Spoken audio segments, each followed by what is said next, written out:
So our next participants, RK Degree College. Students P. Dushyant, Rosie Patnaik and Meghna. వీరు ఎంచుకున్న అంశం find your inner super hero.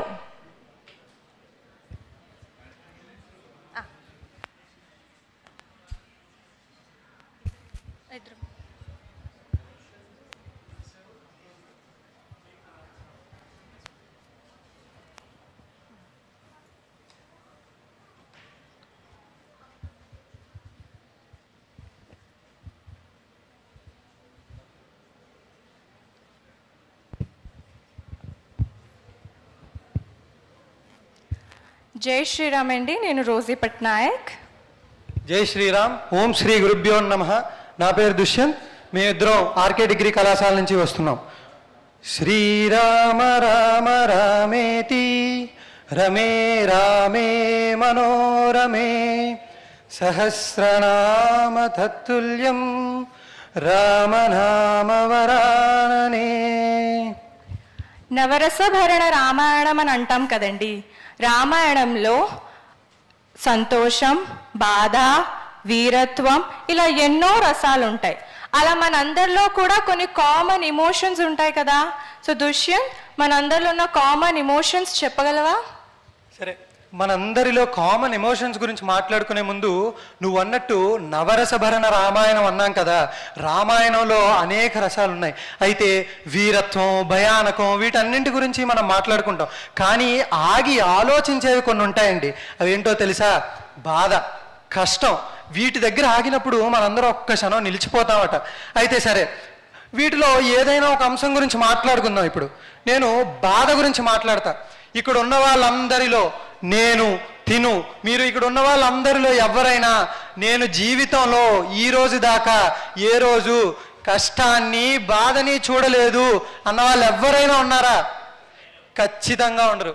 కనుక అయితే ఒక్క క్షణం ఆలోచిద్దాం. బాధ వచ్చినా, కష్టం వచ్చినా మనం ఏం చేస్తామండి? ముందు నేను చెప్తాను. నేనైతే కష్టం వచ్చినా, బాధ వచ్చినా ఆ శ్రీరాముడి వద్దకు వెళ్ళి, స్వామి నీకు నమస్కరిస్తున్నాను, ఈ కష్టం నుంచి నన్ను బయటకు తీసుకువెళ్ళు తండ్రి, నాకు మళ్ళీ సంతోషాన్ని ప్రసాదించు అని అడుగుతాను. ఇంతే కదండి. మనకి కష్టం వస్తే దేవుడి దగ్గరికి వెళ్తాం కదా. సంతోషం వస్తే వెళ్తామో లేదో తెలియదు, కానీ కష్టం వస్తే మాత్రం ఖచ్చితంగా వెళ్తాం కదా. అయితే ఎప్పుడైనా ఆలోచించారా? మనం మన కష్టాలను చెప్పుకునే ఆ దేవుడు అంటే సాక్షాత్తు ఆ శ్రీరామచంద్రుడికి కానీ, ఆ హనుమంతుల వారికి కానీ, మన సీతమ్మకు కానీ కష్టం వచ్చిందా? వాళ్ళు బాధపడ్డారా అని ఆలోచించారా? అయితే ఒక్కసారి వాళ్ళ కథ చెప్పుకునే ముందు నా ఫేవరెట్ క్యారెక్టర్ ఎవరో తెలుసా రామాయణంలో? ఇక్కడ చాలామంది ఆ రామాన్ని జపించగానే వాళ్ళలో ధైర్యం వస్తుందట. ఆ వీరుడు కథ వింటే రోమాలు నిక్కబరుచుకుంటాయట. ఎవరాయన? నా హనుమంతుడు. అయితే మీ అందరికీ నా హనుమంతుడి కథ చెబుతాను, వినండి. మీరందరూ హనుమనామాన్ని జపించగానే, అంటే ఇక్కడ చాలామంది ఉన్నారు కాబట్టి ఒక విషయం అడుగుతా. రాత్రి అయింది, పడుకున్నాం. రాత్రి ఎందుకో తెలివచ్చి దాహం వేసింది. నీళ్ళు తాగాలంటే బయటకు వెళ్ళాలి. అమ్మని లేపుతామంటే తిడుతుందేమో, నాన్నని లేపుదామంటే నిద్రపాటు చేసామంటారేమో. వెంటనే ఏం చేస్తాను తెలుసా? చీకట్లో ధైర్యాన్ని తెచ్చుకొని చీకట్లో అడుగుపెట్టి జై శ్రీరామ్ జై హనుమాన్ అని హనుమాన్ చాలీసా. ఇక్కడ ఎంతమంది చదువుకోరు? ఏదో ఒకసారి చదువుకునే ఉంటారు కదా ఖచ్చితంగా. అలాంటి హనుమంతుడు ఈ రామాయణ గాథలో బాధపడ్డాడటండి. ఎంత ఆశ్చర్యమో కదా హనుమంతుడట. అయితే ఆ కథ చెబుతాను, వినండి. సీతాన్వేషణ సమయంలో సుగ్రీవుడు అక్కడ ఉన్నటువంటి వానర సైన్యాన్ని మొత్తం 4 భాగాలు చేశాడట. ఒక భాగాన్ని తూర్పు దిశకు, మరొక భాగాన్ని ఉత్తర దిశకు, మరొక భాగాన్ని పడమర దిశకు, మరొక భాగాన్ని దక్షిణ దిశకు పంపాడట. అయితే దక్షిణ దిశకు పంపినటువంటి భాగంలో హనుమంతుడు, అంగదుడు, జాంబవంతుడు లాంటి వీరులతో పాటు అనేక మంది వానర సైన్యం ఉన్నారట. అయితే వీళ్ళు దక్షిణ దిశకు వెళ్ళడంలో ఎంతో కష్టపడ్డారట. రాయలని, రప్పలని అన్నింటినీ దాటి చివరికి ఒక మాయాగుహలోకి వెళ్ళిపోయారట. అయితే ఈ వానర వీరులు మాయాగుహలోకి వెళ్ళడం చూసినటువంటి ఆ మాయాగుహ సంరక్షకురాలైనటువంటి ఒక మహిళ ఈ వానర వీరులు ఏదో ఒక మంచి కార్యక్రమాన్ని చేయడానికి వెళ్తున్నారు అని గ్రహించి, వీళ్ళలో ఉండే ఆ ఉద్దేశాన్ని గ్రహించి ఆ మహిళ వీరికి ఆ దారిని చూపించిందట. తద్వారా ఆ వానర వీరులందరూ ఆ మాయాగుహను అయితే దాటారటండి. కానీ మాయాగుహను దాటిన వానర వీరులకు అప్పుడు ఆలోచన వచ్చిందట, మనం సుగ్రీవుడు ఇచ్చిన సమయాన్ని దాటిపోయాం, వెనక్కి వెళితే సుగ్రీవుడు చంపేస్తాడు, ముందుకి వెళదామంటే ఇంత పెద్ద సముద్రాన్ని మనం దాటగలిగే సమర్థులమా కాదా అని ఆలోచించారట. అయితే వాళ్ళందరిలో పెద్దవాడు జాంబవంతుడు. ఈ వానర వీరులంతా ఏమనుకున్నారో తెలుసా అండి? నేను ఈ సముద్రాన్ని దాటలేనేమో, వెనక్కి వెళ్ళి సుగ్రీవుడి చేతిలో చనిపోవడం కంటే ఉపవాసాలు చేసి ఇక్కడే మనందరం చనిపోదామని అనుకున్నారట. అయితే వాళ్ళందరిలో పెద్దవాడైనటువంటి జాంబవంతుడు ముందుకు వచ్చి ఇలా అడిగాడట, ఓ వానర వీరులారా, మీరా భయపడుతున్నారు? మనం ఎవరం? మనం రాముడు వదిలిన బాణం లాంటి వాళ్ళం, మనం ఏనాడు భయపడకూడదు, మనలో వీరులు ఉన్నారు అని చెప్పి జాంబవంతుడు అడిగాడట. ఆ మాట వినగానే అక్కడ వానర వీరుల్లో ఒక ధైర్యం పొంగు వచ్చిందట. ఒక్కొక్కరు ఇలా అన్నారంట, నేను 30 యోజనాలు వెళ్తాను, నేను 40 యోజనాలు వెళ్తాను, నేను 50 యోజనాలు వెళ్తానని అన్నారట. అయితే జాంబవంతుడు ఒక్క క్షణం ఆలోచించకుండా, హనుమా ముందుకి రా నువ్వు అని పిలిచి హనుమంతుడితో జాంబవంతుడు ఇలా అన్నాడట, హనుమా, ఇక్కడ ఉన్న వానర వీరులంతా 30 యోజనాలు, 40 యోజనాలు, 50 యోజనాలు వెళ్తామంటున్నారయ్యా, కానీ పూర్తిగా 100 యోజనాలు పోనీ వెళ్ళిన వాళ్ళు అక్కడ ఉండి తిరిగి వస్తారో రారో అని చెప్పడం లేదు. నేను నమ్ముతున్నాను నువ్వు సమర్థుడు అని, నువ్వు కూడా నమ్ము, నువ్వు మా అందరిలో సమర్థుడివి, ఈ పని చేయడానికి నువ్వే శ్రేష్ఠుడు అని చెప్పి వెన్ను తట్టి ప్రోత్సహించి జాంబవంతుడు నా హనుమంతుణ్ణి సీతమ్మ జాడ కనుగోమని పంపించాడట. ఆ మాట వినగానే నా హనుమంతుడికి ధైర్యం వచ్చి రాముడు వదిలిన బాణం వలె ఆకాశంలోకి ఎగిరాడట. అయితే నా హనుమంతుడు లంకాపట్టణాన్ని చేరాడట. లంకాపట్టణానికి చేరిన నా హనుమంతుడు నీ సీతమ్మని ఎలా వెతికాడో చెప్పనా? ఆకుని వెతికాడే, ముళ్ళని వెతికాడు, రాయిని వెతికాడు, రప్పని వెతికాడు, ఎన్ని వెతికినా ఏమి లాభము దొరకనే లేదు నీ సీతమ్మ జాడ. నా హనుమంతుడట లంకాపట్టణం నందు ఒక చిన్న ఆకుని, రాయిని, అన్నింటినీ వెతికాడట. ఇన్ని వెతికిన నా వీరుడికి నీ సీతమ్మ కనబడలేదట. పోనీ ఆకుని వెతికినవాడు చెట్టుని వదిలాడా, రాయిని వెతికినవాడు కొండని వదిలాడా? ఆకుతో ఆగాడా నా వీరుడు, చెట్టు దాకా వెతికాడట. రాయితో ఆగాడా నా వీరుడు, కొండ దాకా వెతికాడట. ఇన్ని వెతికినా నా వీరుడికి నీ సీతమ్మ దొరకక చెట్టు కింద కూర్చున్నాడట. కూర్చొని ఏం ఆలోచించాడో తెలుసా? అయ్యో సీతమ్మ కనబడలేదే, ఏ ముఖం పెట్టుకొని రామచంద్రమూర్తి వద్దకు నేను వెళ్తాను, ఏ ముఖం పెట్టుకొని నన్ను నమ్మిన జాంబవంతుడి వద్దకు వెళ్తాను, ఏ ముఖం పెట్టుకొని సీతమ్మ జాడ లేకుండా వాళ్ళ దగ్గరకు వెళ్తానని బాధపడ్డాడట. అలా బాధపడిన హనుమంతుడు మనందరిలా, మనలో చాలా మందిలా కష్టం వచ్చిన వెంటనే ఇక్కడతో నా జీవితం అయిపోయింది అని అనుకోకుండా ఒక్కసారి ఆలోచించాడంట. ఏం ఆలోచించాడు? హనుమంతుడికి వేరే ఆలోచన ఏమీ ఉండదండి. హనుమంతుడు ఆలోచించాడు అంటే అది రామచంద్రమూర్తి గురించి మాత్రమే ఆలోచిస్తాడు. వెంటనే కళ్ళు మూసుకొని హనుమంతుడు అనుకున్నాడంట, నా శ్రీరాముడిని తలుచుకున్నాడు, నా సీతాదేవిని తలుచుకున్నాడు, నా లక్ష్మణ స్వామిని తలుచుకున్నాడు, నా జాంబవంతుడిని తలుచుకున్నాడు. ఇన్ని మందిని తలుచుకున్న నా హనుమంతుడికి వెంటనే ధైర్యం తిరిగి వచ్చింది. అలా ధైర్యం తిరిగి వచ్చి హనుమంతుడు అనుకున్నాడట, అనిర్వేద శ్రియో మూలమనిర్వేదో పరం సుఖం, అనిర్వేదో హి సతతం సర్వార్దేషు ప్రవర్తక. అనిర్వేద, నేను నిరుత్సాహపడడమా? ఎవరిని నేను? రామభంటుని నేను. ఎవరిని నేను? రాముడు వదిలిన బాణాన్ని నేను భయపడడమా? నేను నిరుత్సాహపడటమా? లేదు, నేను నా ఉత్సాహాన్ని కోల్పోను, ఆ ఉత్సాహంతోనే నా సీతారాములను కలుపుతాను, నా సీతారాములను చూస్తాను అని బయలుదేరి మొదలుపెట్టి సీతమ్మ జాడను రాముల వారికి తెలియజేశాడట. మనలా ఆగిపోయి ఉంటే సీతమ్మ రాముల వారు ఎప్పటికీ కలిసేవారు కాదేమో కదా. కనుక మనం కూడా కష్టం వచ్చినప్పుడు అక్కడితో ఆగిపోకుండా, ఇక్కడ ఏం జరిగిందండి? హనుమంతుడిలో ఆ ధైర్యం ఉన్న వీరుడు దాగి ఉన్నాడు. ఆ దాగి ఉన్న వీరుడిని మొదట జాంబవంతుడు గుర్తిస్తే రెండవసారి హనుమంతుడు తనంతట తానే గుర్తించాడట. అంటే తనలో ఉన్న తనకే తెలియనటువంటి ఒక సూపర్ హీరోని హనుమంతుడు గ్రహించి బయలుదేరాడట. అలా గ్రహించి బయలుదేరినప్పుడే తను బయలుదేరినటువంటి కార్యం సక్సెస్ అయింది. అయితే నువ్వేమంటావు? రామాయణంలో అన్నిటికంటే ఎక్కువ బాధ హనుమంతుడే పడ్డాడా? నేను నా హనుమంతుడే బాధపడ్డాడు అనలేదే. నా రాముల వారు, నా లక్ష్మణుడు, నా జాంబవంతుడు అందరూ రామాయణంలో ఉన్న ప్రతి పాత్ర ఏదో ఒక సమయంలో బాధని, కష్టాన్ని చూసింది.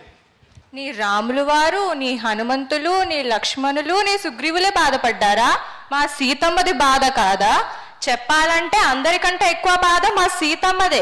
ఎందుకంటే రాములు వారితో సుగ్రీవులు, లక్ష్మణులు, హనుమంతులు అందరి తోడు సహాయం ఉంది. కానీ నా సీతమ్మకి లంకలో రావణాసుడు బందీలో ఒంటరి మహిళ ఎంత బాధపడుంటుందో ఆలోచించండి. అంత బాధలో కూడా ఆవిడ ఎంత నరకం అనుభవించి అక్కడ ఉండుంటారో ఆలోచించండి. నువ్వు నీ హనుమంతుడి కథ చెప్పావు కదా, ఇప్పుడు నేను నా సీతమ్మ కథ చెప్తాను. అశోకవనంలో సీతాదేవి ఉన్నప్పుడంట ఆవిడ రావణాసుడు బందీలో ఉండారు కదా, ప్రతి క్షణం రాముల వారి కోసమే ఆలోచించేవారంట.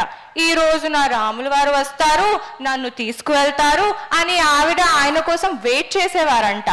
ఒక రోజు గడిచింది, 2 రోజులు గడిచాయి, చాలా సమయం గడిచింది.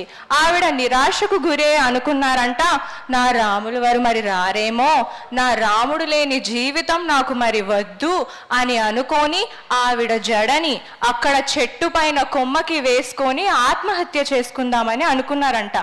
ఎంత బాధ విషయం! సీతమ్మ ఆత్మహత్య చేసుకోవాలనుకుందంట. అలాంటి సమయంలోన సీతమ్మ రాముల వారి నామాన్ని విన్నాదంట, రాముల వారి జపాన్ని విన్నాదంట. అప్పుడు నీ హనుమంతుడంట రాముల వారి నామాన్ని జపిస్తుండారంట. ఆ మాట వినగానే సీతాదేవిలో ఎక్కడో ఆశ పుట్టిందంట. నా రాముల వారికి తెలిసిన వాళ్ళు ఎవరో ఉన్నారు, నా రాముల వారి నామాన్ని ఎవరో జపిస్తున్నారు అని ఆవిడ చూసేసరికి హనుమంతులంట. మొదట ఆవిడ చూసి భయపడ్డారంట. ఎందుకో తెలుసా? లంకలో ఉన్నప్పుడంట సీతాదేవి చిన్న చీమని చూసినా కూడా రావణాసుడే ఏమో మారువేషం వేసుకొని నా వద్దకు వస్తున్నాడేమో అని అనుకున్నారంట. హనుమంతుడు కూడా చూసి ఆవిడ అలానే భయపడ్డారంట, రావణాసుడే ఏమో మారువేషం వేసుకొని వస్తున్నాడేమో అని. అందుకు హనుమంతులు కన్నారంట, నిన్ను నిజంగానే నా రాములు వారు పంపించుంటే నా రాముల వారి రూపాన్ని నువ్వు వర్ణించు అన్నారంట. అప్పుడు హనుమంతులు అన్నారంట, రామః కమలపత్రాక్షః అని అన్నారంట.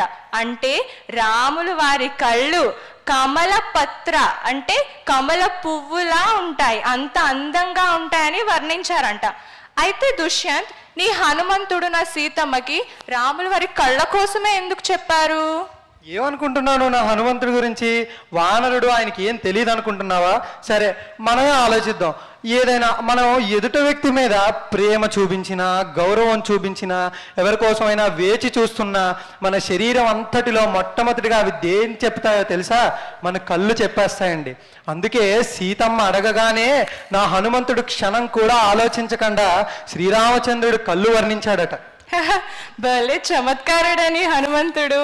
ఇలా అడగగానే హనుమంతుడు ఇలా చెప్పగానే సీతాదేవి అన్నారంట, నా హనుమంతులు ఎలా ఉన్నారు, లక్ష్మణులు ఎలా ఉన్నారు అని అడిగారంట. చూడండి, అంత బాధలో కూడా సీతాదేవి ఆమె కోసం ఆలోచించలేదు. నా రాములు వారు ఎలా ఉన్నారు, లక్ష్మణులు ఎలా ఉన్నారు అని అడిగారు. మనం ఏంటి, బాధ వస్తే అయ్యో దేవుడా నా బాధ ఎప్పుడు పోతుంది, నేనెప్పుడు బాగుపడతానని ఆలోచిస్తాం తప్ప నా తల్లిదండ్రులు ఏమవుతారు, మిత్రుబంధువులు ఏమవుతారని ఒక్క క్షణం ఆలోచిస్తామా? కానీ సీతాదేవి చూడండి, రాముల వారి కోసం లక్ష్మణుల వారి కోసం కూడా అడిగారంట. అలా అడగగానే హనుమంతుడు అన్నారంట, తల్లి, రాముల వారు ప్రతి క్షణం నీ గురించే ఆలోచిస్తున్నారు, సుగ్రీవులు ఇంకా లక్ష్మణులు కూడా నీ క్షేమాన్నే కోరుకుంటున్నారు. మేమందరం త్వరలో వచ్చి ఈ రాక్షసులు వినాశం చేసి నిన్ను ఇక్కడి నుంచి తీసుకెళ్తాం తల్లి అని అన్నారంట. అలా అనగానే ఆ మాట విని సీతాదేవి అన్నారంట, కళ్యాణీ భతగాధేయం లౌకికి ప్రతిభాతిమా ఏతి జీవంత ఆనందమో నరం వర్ష సతాదపి. అంటే ఏంటో తెలుసా? మనం బ్రతికుంటేనే కదా జీవిత అంతంలో కూడా ఆనందాన్ని పొందగలం. అది ఆలోచించారు కాబట్టే నా సీత ఆత్మహత్య చేసుకోకుండా ఆగిపోయి బ్రతికుంటేనే శ్రీరాముడు వారిని నేను చూడగలను, బ్రతికుంటేనే శ్రీరాముతో నా జీవితం గడపగలను, బ్రతికుంటేనే శ్రీరాముతో నేను సంతోషంగా ఉండగలను అనుకున్నారు ఆవిడ. అందుకే ఆవిడ ఆత్మహత్య చేసుకోకుండా నాలో వెయిట్ చేసే శక్తి నాలో ఉంది అని ఆవిడ నమ్మింది. ఆ నమ్మకంతో ఆవిడ ఆయన కోసం వెయిట్ చేసింది. కాబట్టి మనం కూడా మన లైఫ్లో ఎంత బాధ ఎదురైనా కూడా వెయిట్ చేయాలి. వెయిట్ చేస్తేనే ఆనందం మన వద్దకి వస్తుంది. చూసావా, నీ సీతమ్మ కథ వినగానే నాకేమనిపించిందంటే, నీ సీతమ్మ కూడా నా హనుమంతుడిలాగే తనలో ఉన్న తనకే తెలియనటువంటి ఆ ధైర్యవంతురాలైన మహిళను బయటకు తీసుకువచ్చి రామచంద్రమూర్తి కోసం వేచి ఉందట. ఇదంతా విన్నాక నాకు చాలా చెప్పాలనిపిస్తుందండి. అంటే సీతమ్మ, హనుమంతుడు, రామచంద్రమూర్తి వీళ్ళేనా కష్టాలను దాటింది? ఇలా మనం ఒక చిన్న కథ చెప్తా. ఒక సాధారణ మహిళ చిన్నప్పుడే బాల్య వివాహం చేశారట. ఆమెకు బాల్య వివాహం చేసి 2 పిల్లలు తల్లి అయిందట. అయితే తను 3వసారి గర్భిణిగా ఉన్నప్పుడు ఆ గ్రామంలో ఉండే ప్రజలంతా తమ పైన నింద వేసి ఆ మహిళను, ఆ గర్భిణిని 2 పిల్లలతో సహా ఊరి నుంచి వెలివేశారట. వెలివేసిన ఆ మహిళ ఈరోజు ఎవరో తెలుసా అండి? మనం ఎంతో గొప్పగా mother of orphans in India అని చెప్పుకునే పద్మశ్రీ సింధుతాయ్ సప్కల్ గారు. అలాగే ఎందరో మహానుభావులు, సునీత కృష్ణన్ కావచ్చు. అంతెందుకండి, పొద్దున్న మనకి ప్రసంగంలో ఆయన ఒక మాట అన్నారు, రామాయణం చదివితే గాని నేను ఇంట్లోంచి అడుగు బయటకు పెట్టను అన్నారు. అంటే ఆయన నరాల్లో రామాయణం ప్రవహిస్తుంది. ఇలా రామాయణాన్ని వాళ్ళలో నింపుకొని జీవితంలో ఉన్నత శిఖరానికి చేరుకున్న వాళ్ళు ఎందరో మహానుభావులు ఉన్నారు. అయితే ఒక్క ప్రశ్న, వాళ్ళందరూ చేసింది మనం చెయ్యలేమా? వాళ్ళందరూ చేసింది మనం ఎందుకు చేయలేమని ఆలోచించాలి. రాములు వారు ఎవరండి? నాలాగా మీలాగా సాధారణ మానవుడే రాముడు. అంటే నిన్న గౌరవనీయులైనటువంటి శ్రీమాన్ జ్ఞానేశ్వర్ కళ్యాణ్ గారు ఒక మాట అన్నారు, పట్టుమని 10 ఇళ్ళు కూడా లేని గ్రామంలో ఒక రామాలయం ఉంటుందట. దానికి కారణం ఏంటి అంటే, రాముడు కూడా మనలాంటి వాడే కాబట్టి ఆ రామాలయానికి వెళ్ళి రాముడిని చూడగానే, అంటే నాకు కష్టం వచ్చినా బాధ వచ్చినా రామాలయానికి వెళ్ళి రాముడిని చూస్తే, ఆ రాముడిని చూస్తే చాలట మనకు అనిపిస్తుందట, అయ్యో నా శ్రీరామచంద్రమూర్తి కూడా నాలాంటి వాడే కదా, నా శ్రీరామచంద్రమూర్తి కూడా కష్టాలని బాధలని దాటాడు కదా, ఆయన చేసినప్పుడు నేను ఎందుకు చేయలేను అని మనకు అనిపిస్తుందట. ఎలాగైతే హనుమంతుడికి రామనామాన్ని వినగానే ధైర్యం వచ్చిందో, ఎలాగైతే సీతమ్మకు రామనామాన్ని వినగానే ధైర్యం వచ్చిందో, అలాగే ఈ రామాయణ పారాయణం చేస్తే మనకి ఎంత ధైర్యం వస్తుందో ఒక్కసారి ఆలోచించండి. రామాయణం యొక్క ముఖ్య ఉద్దేశం ఏమిటి అంటే, మనిషిని మనిషిగా మార్చడమే రామాయణం యొక్క ముఖ్య ఉద్దేశం. మనిషిని మనిషిగా మార్చడం అంటే మనలో ప్రతి ఒక్కరిలో మనకే తెలియనటువంటి ఒక సమర్థుడు, ఒక యోధుడు, ఒక వీరుడు ఉన్నారు. వాళ్ళని మనం బయటకు తీయాలి. ఆ బయటకు తీసే వెలుగునిచ్చేది రామాయణం. కనుక ఆ శ్రీరామచంద్రమూర్తిని, ఆ రామాయణ మహాగ్రంథాన్ని ఈ రామాయణ ప్రాంగణంలో ఉన్న మనం శిరస్సు వంచి పాదాభివందనములు చేసుకుందాం. జై శ్రీరామ్.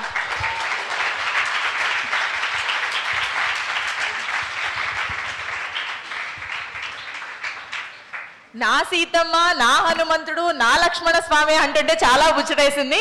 మీ వాళ్ళేనా, మా వాళ్ళు కూడానా వాళ్ళు? సో మా సీతమ్మ, మా హనుమంతుల వారు కూడా. సో వీరిని ఆర్కే కాలేజ్ స్టూడెంట్స్ అయిన రోజీ పట్నాయక్ మరియు దుష్యంత్ని సత్కరించవలసిందిగా నారాయణం కుటుంబ సభ్యులు శ్రీమాన్ శ్రీనివాస్ నారాయణం గారిని, కుమారి నిత్యాగౌరి నారాయణంని కోరుతున్నాం.